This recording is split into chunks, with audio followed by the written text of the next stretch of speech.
If that's what you guys want, that's what you guys want. So we added it later.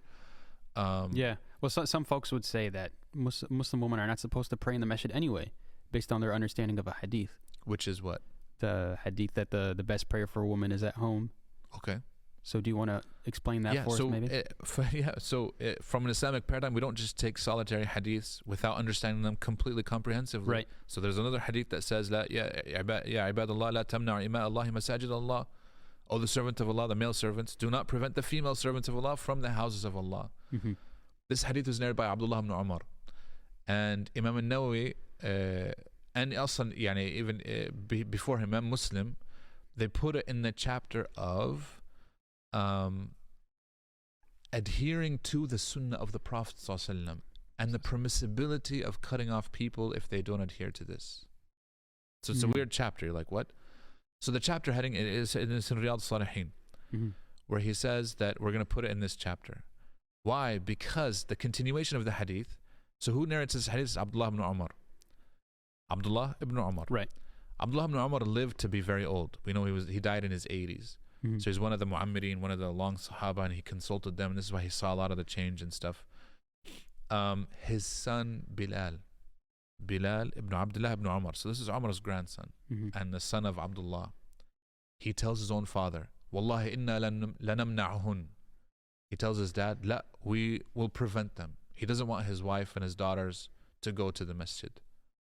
And his father gets angry at him. His father's old. His father's like in his upper 70s at this point. And tells him, Aqulu lak, I tell you, قال Rasulullah sallam, وتقول لي إن لنمنعهن. I tell you what the messenger says, that you shouldn't prevent them. If they want to go to the masjid, they should be able to go to the masjid. And you're telling me, no, we will prevent them? How can you say this? He says, this is what I'm saying. He says, Wallahi inni la uhaddithuka ba'da hada. I'm not going to talk to you after this. For him to reject something that the Prophet very clearly said. Now, does he have a reason? Did he argue with him the reason? He didn't argue with him the reason. Meaning he understands, sure, it might be more rewarding in certain circumstances for a woman to pray at home, according to that understanding of the hadith. Some scholars don't actually hold that opinion.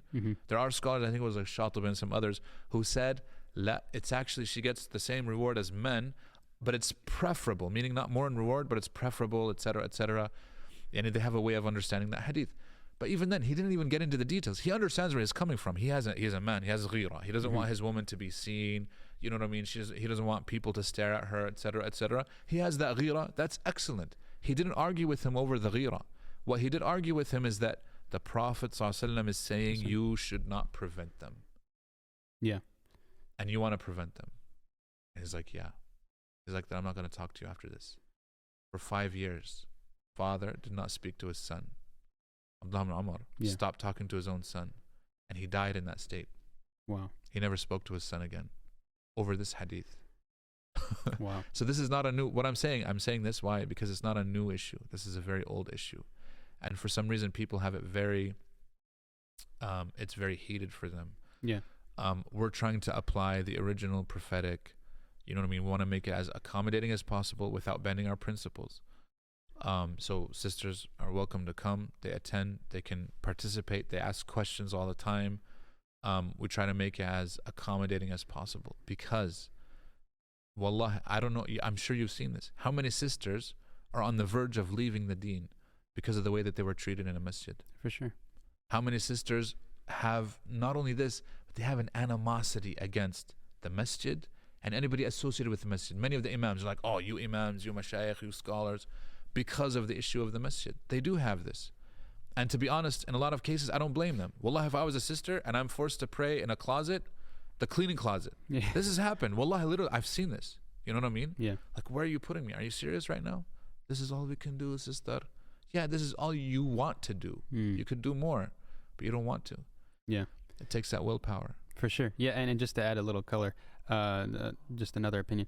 I believe Imam Ibn Hazm held the position that the reason for that hadith, it's not that it contradicts the other, but the one about that they should pray at home. But his position is that the Prophet was giving that directive towards the child rearing woman. So that's his opinion on the situation. Just to